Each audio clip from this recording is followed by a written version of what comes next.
Where were we? Ah, yes. Devil's Island. The Secret Six have been hired by the mysterious Mr. Smith to defend his island nation prison that he's been building with enslaved labor and theming after the 9 Circles of Hell. Upon learning that their job was to defend slavery, a cracked form in the Secret Six.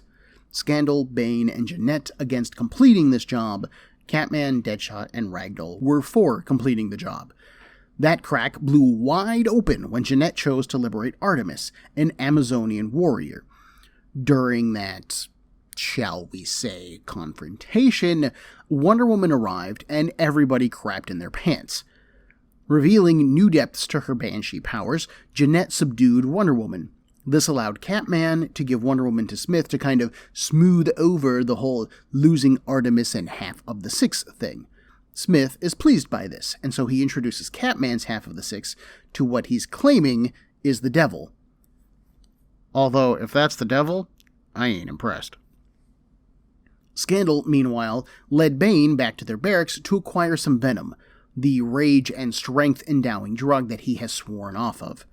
Artemis woke up, killed the guards who had showed up, and announced that there were more Amazons on the island, and that she's going to bust them out. Let's not waste any more time. My name is Ben, and this is Comic Book Breakdown episode Secret 6.7 Depths, Part 2.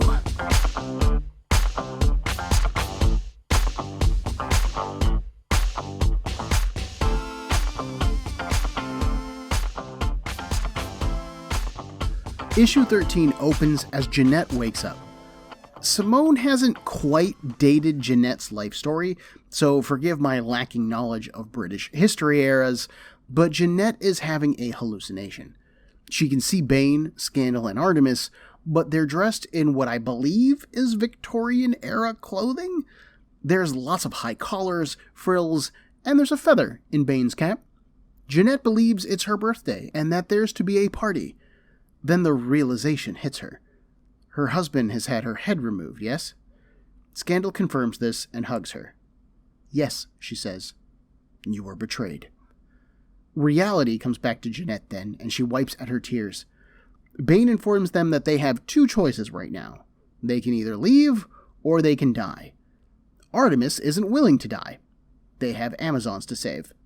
Bane and Scandal follow her lead as Jeanette catches up. Wait a minute. Save the Amazons? She doesn't even like the Amazons. Back at our devil, Smith introduces him as Grendel. Okay. So that isn't meant to be a literal Satan, he's just a monstrous stand-in. Well, that's cool. I'm down with that. Now that I have a name, research indicates that this isn't Grendel's first go-around in DC Comics. He is an actual demon, so hooray for him, and recently escaped the dimension that he'd been living in over in Simone's Wonder Woman run. So the Six are actually picking up this villain from there. Okay, got it. Simone asks Blake if his team is willing to hunt and kill the other half of his team. Well, they left them, so sure, why not? They'll hunt them, but they'll only kill them if it's necessary. And Deadshot agrees to that. Ragdoll is too busy trying on Wonder Woman's tiara and boots to care. Smith is happy to hear about it. They have an hour. Then he unleashes the beast on all of them. Just as they go to leave, Wonder Woman grabs Blake on the shoulder. She's not quite recovered, but she knows that they're going to try to kill her. He must free the Amazons. Blake doesn't know what she's talking about, but she squeezes his shoulder one last time. You, she says. Then she collapses, passing out again. Blake, you have just been handpicked by mother-loving Wonder Woman to save the day. You know the right thing to do here, man. Obviously, the opening 2 bits of this are reestablishing our status quo. Scandal's group is going to save the Amazons. Catman's group is going to stop them. This has been telegraphed for about 2 issues now, but then Simone adds in this Wonder Woman element. There is nobody, but nobody, on this team who will respond to being charged in the line of duty by an honest-to-God member of the Justice League like Catman. Ragdoll and Deadshot would happily shrug that off, casually, even gladly, even. But Thomas Blake? Well, now we got a situation. Also added in is the threat of Grendel. This issue has more shots of him, allowing us to see his size better, and he is a biggin. This thing is bigger than Bane, and is magical, and doesn't mind being barb-wired to a wooden X. Whatever else Grendel is, it is tough. And if Catman's group fails, he is coming for all of them. Is that threat enough to keep Catman in line? Or is Wonder Woman's trust a more motivating factor? We're gonna have to pick a side, Blake. Simone suddenly bounces us to good old Rutland, Vermont for a check-in with Liana. She's at the Superior's Gentleman Club, which has attractive ladies in skimpy superhero costumes, and she's being bothered by Randall. This guy is your classic clingy a-hole, in love with Liana, convinced that she loves him back, despite him calling her trash and a tease, and all of that kind of stuff. Liana has the bouncer toss Randall out, but she reads the card that came with his flowers. No one for either of us but each other. Possessive creep. Liana calls Scandal, looking for some reassurance, but, she's off storming a prison, so it goes to voicemail. Liana does leave a message. She's feeling a bit abandoned here and isn't sure what quite happened. Did she do something wrong? Does Scandal even like her anymore? She asks her to call back. Liana just misses her. Oh, God, Simone! Just run my heart over with a truck, why don't you? It hurt less. Back on Devil's Island, guards pour into the prison building. They quickly discover Scandal, who tells them that they have 30 seconds to live. Time enough to call a loved one or to pray one last time. But not enough time to do both. The lieutenant leading the men pauses, staring into Scandal's face. She smiles back, confident in her purpose and powers. The lieutenant pulls out his cell phone and calls his wife, Belinda. He tells her how much he loves her. Another man drops to the floor and prays. This scene is both badass and humorous. It's BA because of how intimidating Scandal is, and she doesn't actually look particularly intimidating, but she's calm, she's confident, and she sells it. It's humorous because we don't expect the guards to actually listen to her. How many times have we seen the hero offer some goons a way out, or a chance to surrender, and then they actually do it? Very rarely does something like that happen, and this is one of those times. Bane, Jeanette, and Artemis continue to work their way through the prison. Smashing a man against a cell door swings it open further, revealing the interior of the door to Bane. The door is painted with an eye design, surrounded by a corona of yellow. Jeanette explains that Kilmaine Ham had something similar. They called it the Eye of God. The prisoners weren't allowed to talk to each other or even to themselves, only reflect on God. Bane gingerly caresses the artwork and pulls off his mask, revealing tears on his face. The routine, the solitude, it must have been glorious. Bane's distaste for prisons has been decently well documented in the Six so far, but we've never really seen this side of him. Bane has put prison to good use before, during his last stay to kick his venom habit and to get back in shape, but we hear very little positives about his experience there. I mean, it makes sense to me that he would love some parts of living in prison while hating others. That's kind of just life in general. So I'm intrigued to see more of Bane's positive side. Or is he really religious and we've just never really seen that side of him either? Elsewhere, Smith continues his tour and selling campaign, leading Blake's half of the Six to a monitoring station. Smith suddenly notes that Blake has disappeared, which leaves Loughton and Ragdoll with the task of running him down. While Scandal continues to buy the others time, we get a flashback to her childhood. She's 9, living in the jungles of Brazil with her father at a nice estate. It's her birthday, she's actually just turned 9, and Vandal has a gift for her. He tells her that her mother is in trouble, and only she can save her. He opens the front doors to reveal a gauntlet. Literally. 2 rows of men armed with wooden clubs line the road away from the house. If she can reach the end of the gauntlet, her mother will live. Scandal looks to her father, tears in her eyes, and he scoffs. If she looks at him like that again, he will slit her throat himself. Now go. To her credit, Scandal does dodge and block a few of the blows, but more of them connect, including one across her face. When she's finally unable to get up, Vandal calls for a stop. He kneels, holding out a box to Scandal. This is her birthday present. It's a second chance. Inside of it are the Laminas Pesar. Vandal explains that she failed because she tried to run from the obstacles facing her. But obstacles are not to be feared. They are to be crushed, disemboweled, mutilated, right down to their last stinking child. He then says that she's shorter than the men. So aim for their crotches and their bellies, and then twist away. Scandal puts the blades on as her father walks away from her. Again! In the hallway facing a new gauntlet of modern-day guards, adult Scandal dives into them. She moves through them easily, taking a bullet to her shoulder. With a grin on her face and madness in her eyes, Scandal speaks to her mother. I'm coming. Bane, having finally realized that Scandal is missing, wants to go back for her. Artemis and Jeanette try to talk him out of it, but that's when Catman shows up, backed by a crap ton of angry Amazonian warriors. Sup guys, I'm switching sides. Monitors built into the hallways come to life. Smith appears, explaining that there is nowhere for the Amazonians to go, even if they escape. You see, they are an offshoot branch called the Bana Maidal, and they attacked the United States. They were defeated, sure, but the US government couldn't hold on to them. That would cause an international incident. So the US sent them to this prison. Now what, y'all? You are illegal dissidents. The issue ends with Emil, desperate to save this dream island, freeing Grendel. He gives his life to Grendel. Just kill them.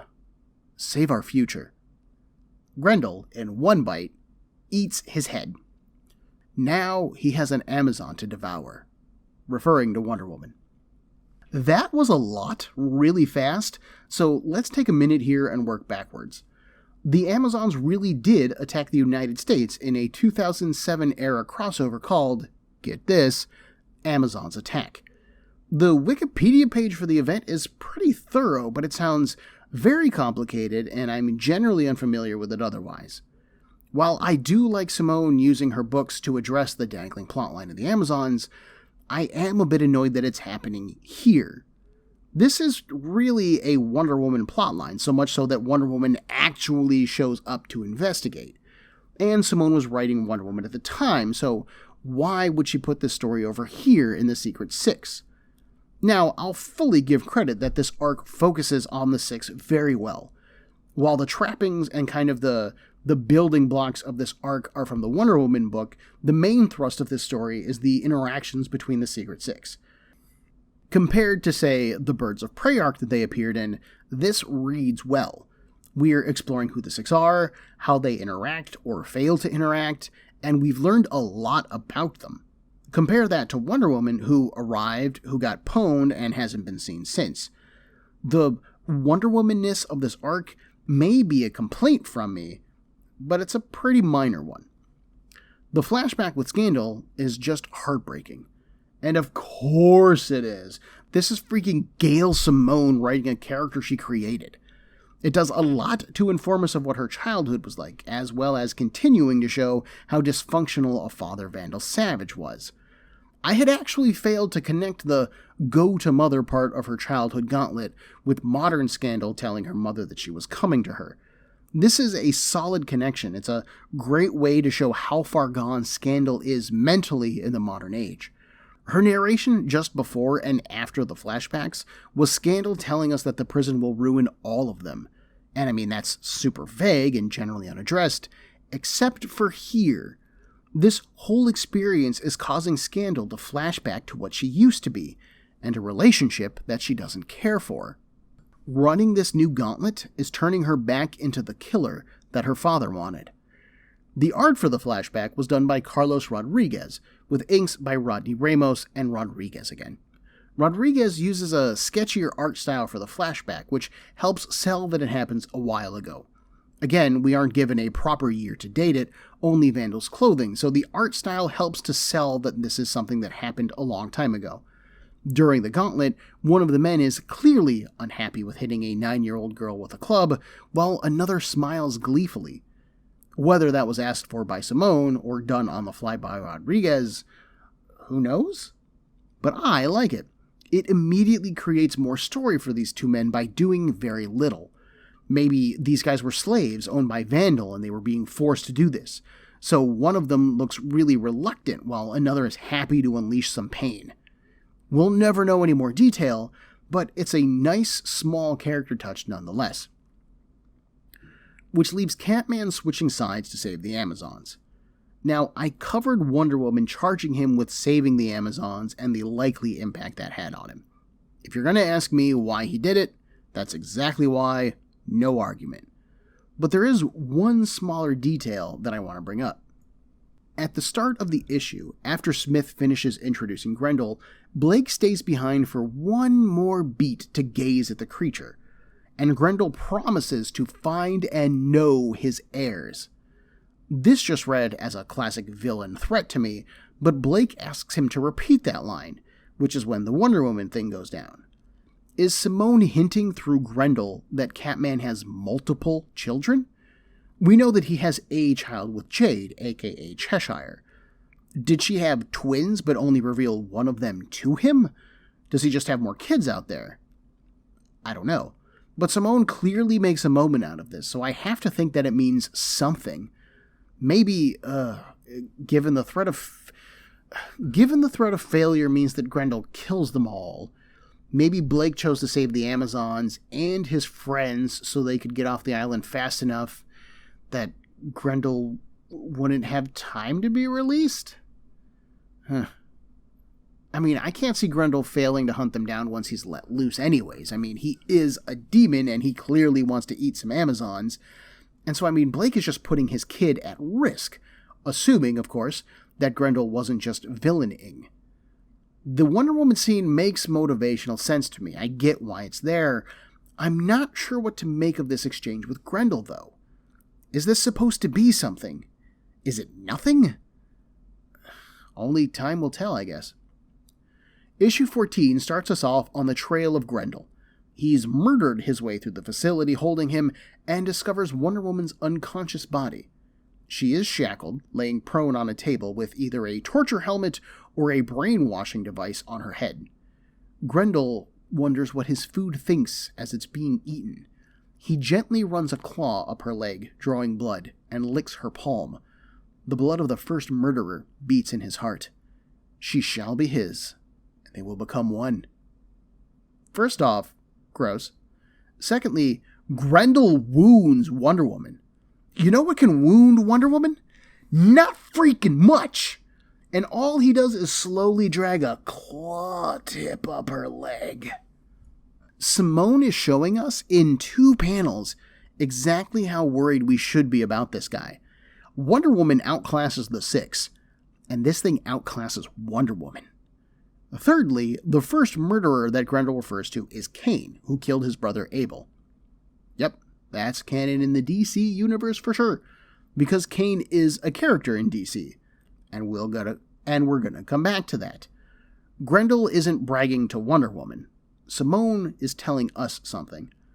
Smith interrupts Grendel being creepy to remind him that he needs to kill some pesky unbelievers first, thank you very much.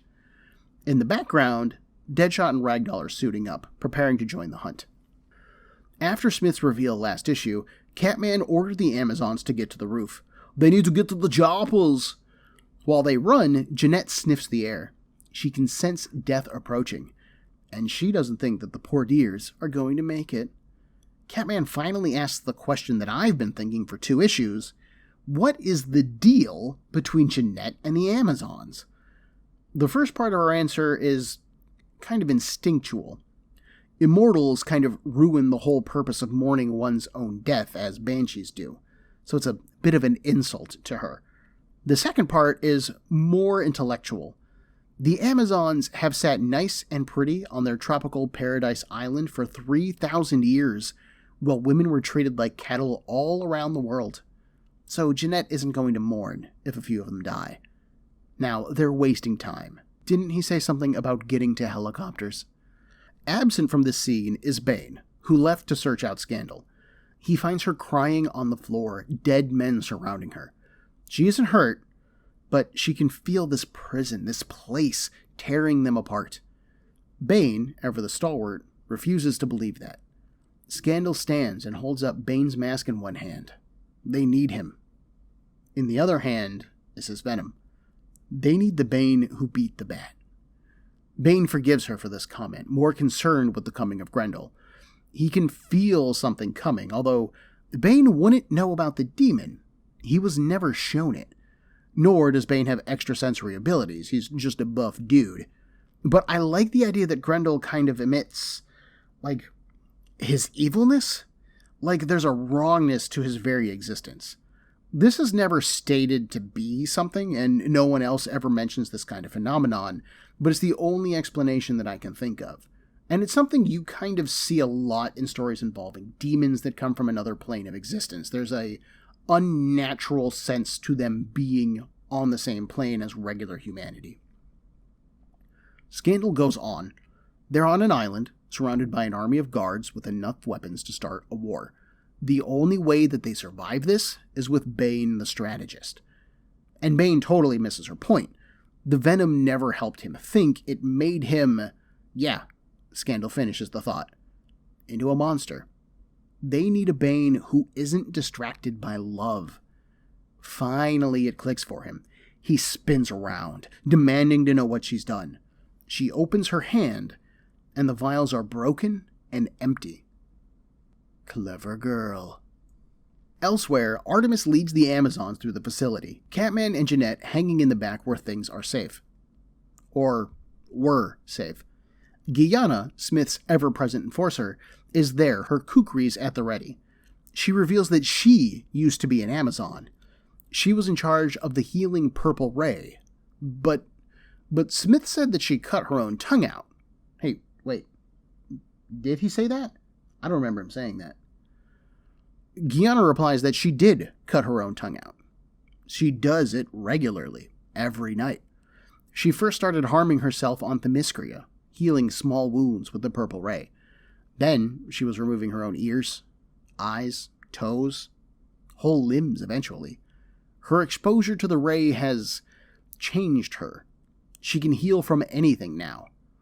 In fact, Guyana doesn't think that she can be killed, which is when she dives at the pair and they start fighting.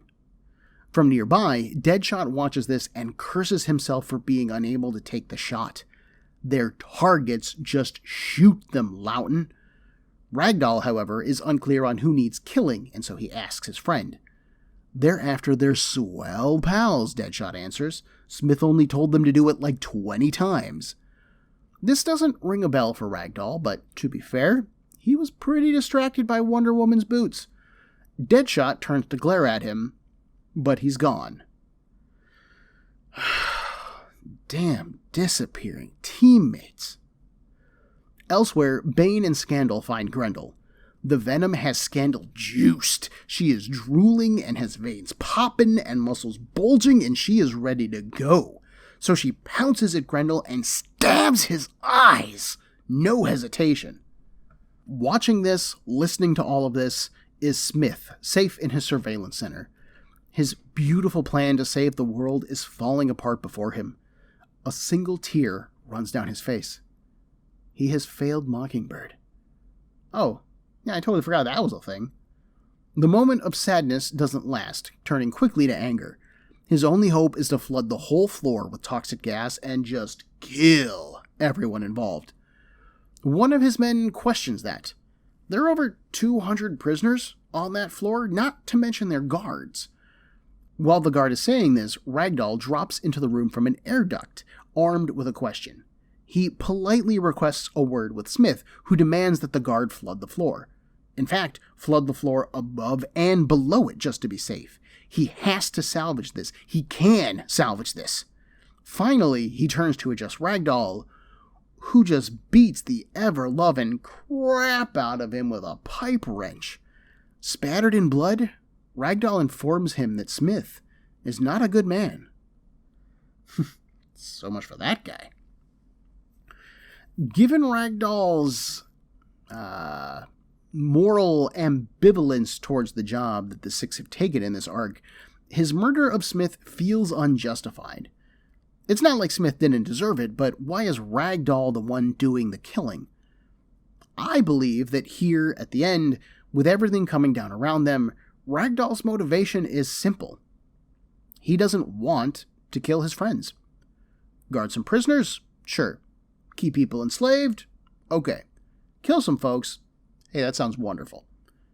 Kill the Six? Now we have a problem.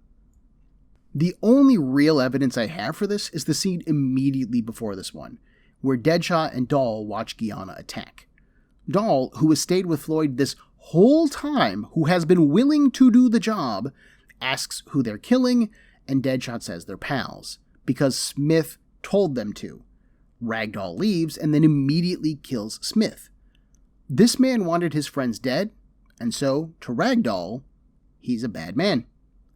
Ragdoll comes off as random and wacky and unreadable most of the time, but there is a person there. A broken, twisted mess of a person, but a person nonetheless. Catman and Jeanette's fight against Guyana isn't going well. She still has the upper hand and orders them to hurt her. It's like she's in a battle frenzy meets a sexual need kind of thing. A swipe of her kukri catches Jeanette in the neck, triggering her memories of death. She freaks out, and Catman tries to snap her out of it, but that just gets him slashed across the back. Disgusted by Jeanette's weakness, Guyana draws back both of her blades to take her head off. Instead, Guyana catches a bullet to her face. Deadshot greets his teammates, reminding them that Guyana will heal pretty quickly. Catman puts on his claws. Not if she's dressed and cleaned properly first. That is perhaps the most brutal thing that Blake has actually done. Holy Jesus. As Scandal fights Grendel, she orders Bane to leave the room under threat of death. She is clearly outmatched here, even with her recuperative powers, and Grendel throws her against a wall. Bane charges the beast, stating that he will never leave her. Grendel shoves the big man into the floor, Scandal's scent catching his attention. She's of the same blood of Cain, yes, the one that men call Vandal Savage? Scandal states that she is his heir, his only legitimate child. He married her mother. Grendel gets excited at this. That makes them siblings. He's never eaten a sister before. He rakes his claws along her stomach, spilling her blood, preparing to consume her, but someone grabs his head. Behind him is Wonder Woman. Normally, she says, she has a rule against killing people. Demons are an exception. She twists his head, snapping his neck, and he falls to the ground. Wonder Woman wishes him peace in death.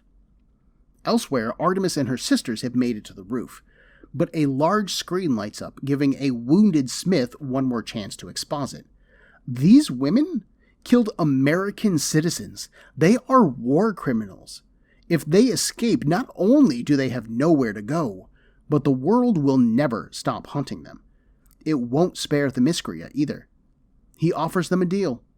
Either they go back to their cells, or their homeland and their culture will be utterly destroyed. This shakes the women. They don't want either of those options. So Artemis offers a third path. She tells them to get on their knees in formation as Amazons. She tells them to face the Miscria and pray to the gods. Then she holds up her assault rifle and tells them to say goodbye. She'll join them afterwards. That is some hardcore out-of-the-box thinking. She's stopped from killing her fellows by Captain Torres. He pleads with her not to do this. She was right about him, about this place, about everything. But Artemis isn't listening. Death is better than slavery. She does ask him for one thing, though, a nod back to his offer to get her something during their earlier scene. Artemis asks that he be the one to kill her once she's done. He doesn't respond. He doesn't have time to, as Wonder Woman and most of the six finally get to the roof. Wonder Woman and Artemis embrace. Wonder Woman's hunt for her finally ended. Wonder Woman tells Artemis that Amazons don't shirk their duties, and her duty is to live. Scandal brings up the fate of this place now that that's settled. They can't just destroy it. There are hundreds of prisoners, and the island is legally sanctioned. Wonder Woman volunteers to free the slaves and fill the mines for starters. Artemis, out of nowhere, then elects Torres to run the prison and to fix it. He balks, denying the position, but Artemis says that he has to. The fact that he doesn't want it is what makes him the perfect fit for it, leaving Wonder Woman to finally turn her attention to the six. There are a lot of dead guards here to be accounted for. Scandal first argues that it was self-defense. They were trying to kill her. She then quotes Wonder Woman. She normally has a rule against killing people, slavers being the exception. Wonder Woman isn't thrilled with that answer, but she'll take it. Then she tells the six to get as far away from her as possible. Not long after, the six do so, taking one of those helicopters. Deadshot isn't with them, having told Doll at some point that he had something to do. Given that the last time Ragdoll told the team that someone had plans, it was the Mad Hatter after he had pushed him off a wall, I would look into that. Doll also says that Smith somehow got away, which boggles my mind, given how deeply that wrench was embedded in his head at the end of the scene. Between Smith escaping the whole Venom situation, the nature of this particular job, and just everything else taken into account, Bane announces that he's taking over leadership of the Six. This catches Scandal way off guard, but Jeanette backs Bane's claim. Scandal argues that they're people, not tools. You can't just take over. Bane is, though. Argue with Jeanette if you have a problem. And, as leader of the team, the first thing that Bane is going to do is kick Scandal off of it. I'ma just save my outrage for a moment, 'cause we ain't done yet. There's a single page at the end of this featuring Smith and Deadshot. Smith has somehow made it outside, to just the spot where he tricked Shot into killing Mina. So Deadshot makes him a deal. If Smith can run to the fence, then he gets to live. If not, Deadshot will kill him. Smith, still pretty wounded from Ragdoll's beating, crawls with an urgency. But the deal was for running, not crawling. Deadshot kills Smith and drives off in a Jeep. He just hates a man with no sense of commitment. Deadshot, you are just such a frustrating character. Here he is, this whole arc as the one guy wanting to do the job. Working for slavers, killing innocent people, sure, who cares, right? But then Loudon turns, and I think that he does it for the same basic reason as Doll. He likes the Six, even when they disagree. Even when they're ready to turn on each other, he's still cool with them. I mean, we've seen Deadshot attack the Six before during Unhinged in order to save them. So sure, the commitment thing makes sense for a long chunk of this arc, but not here at the end. Unless Floyd's commitment is to his friends and not his job. In which case, sure, I guess that makes sense. This is also a nice jab from Simone, who opens this arc with Smith demanding consistency from Emil and commitment from the Six, and now ends it all with all commitments being broken. I also have one last thought on Scandal taking the Venom. My initial reaction when Scandal first brings up the Venom to Bane was shock and outrage. She had been there for him when he was suffering withdrawal. She knows how hard this was for him. How dare she ask him to take it again? But that's what Simone wants us to feel, knowing that she's actually going to throw a curveball by having Scandal take it. And it's a great emotional screwball, too, because Scandal knows that it turns the user into a monster. I think that Simone is telling us this Scandal sees herself as a monster already. She's been upset with this job from the start. She's been flashing back to her father's training. She feels like the Six, who she basically considers to be her family at this point, are falling apart. And she's their leader, which I take issue with, but okay, for the sake of argument, let's roll with it. So she views herself as the one responsible for this mess. Taking the venom just unleashes what she really is. And she orders Bane to leave her, threatening him. She's trying to push away the last person who cares about her. And he says no. I think that Scandal looks at Grendel and sees what's inside herself. And that's just tragic as Shakespeare, man. Of course, then Bane goes and usurps her position on the team. Again, I don't buy Scandal as the leader. Catman has clearly been the front man in the field. Yeah, I can see Scandal as the, operations manager for the Six. She's put jobs together for them before, and she handles the back matter and financials of the team, but Catman has always led the way in the field. And that's ignoring the fact that Deadshot was the one who was the point of contact for the Six on this job. So he's really the one responsible for not getting all of the details on this to the team. But we're going with Scandal as the overthrown leader, so yeah. As much as I kind of hate Bane stealing this out from under her, he's also kind of right. The job for Karamov was a bust. The job for the Hatter, remember, he was the one who hired them to steal the Necron card, was not only a trap, but everyone nearly died and Bane was tortured by Junior, and now the Smith job just blew up around them.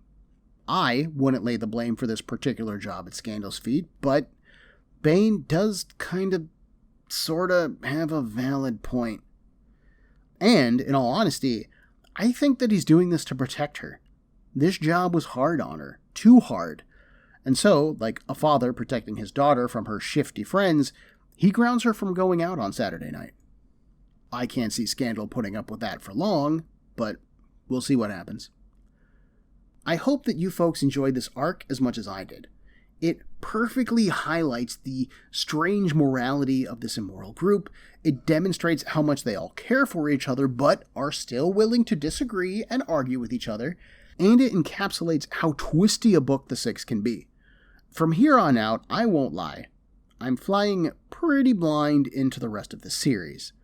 I can remember, very vague story bits going forward, but there's very little that's concrete in my head. I'm super stoked to get into more of the Six and get to rediscover the rest of this. So, next time. Throughout the 36-issue run of the Secret Six, there was only one other author who writes the main book, and that's John Ostrander, the creator of Deadshot, writer of the Suicide Squad, and, along with his wife, is the author responsible for turning Barbara Gordon into Oracle. This man's work is clearly an influence on Gail Simone, and I'm intrigued to see him return to Deadshot in issue 15. Issue 16, on the other hand, is right back to Simone as she introduces the young Black Alice to the Six, bringing in some literal magic. I'll see you guys then. Everyone, there are a million podcasts vying for your time and attention, and I'd like to thank you for listening to mine. If you would like to get in touch with me to share a concern, request a series, compliment me, berate me, whatever you like, send me an email at cbbreakdown@gmail.com. Otherwise, thanks for listening.